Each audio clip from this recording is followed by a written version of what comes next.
Donc on veut le nombre total d'indices de présence observés. Donc vous avez deux façons de le faire. Soit vous faites la somme sur toute votre plage de cellules, soit vous faites donc en utilisant la fonction somme, soit en utilisant la fonction NBC, vous comptez le nombre de 1. Donc deux façons. Première façon, la fonction somme, donc somme B2 H51 163, où je compte avec la fonction NBC le nombre de 1.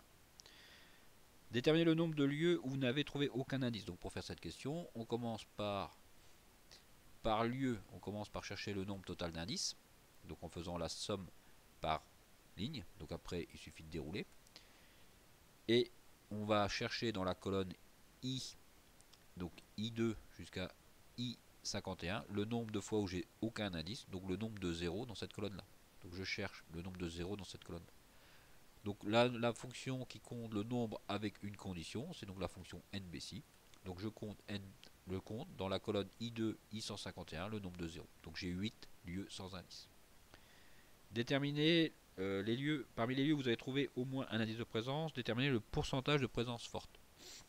Donc je vous rappelle, donc le présence forte, c'est-à-dire quand on aura au moins 3, 4, 5, 6 ou 7 indices.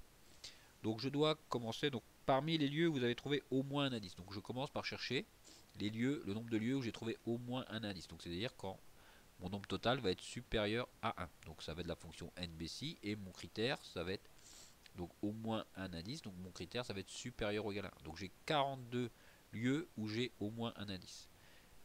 Après, je calcule le nombre de présences fortes. Présence forte, c'est quand ça va être supérieur ou égal à 3. Donc dans mon indice, supérieur ou égal à 3. Et pour avoir mon pourcentage, qu'est-ce qu'il me reste à faire? 36 divisé par 42, c'est-à-dire P7 divisé par P8.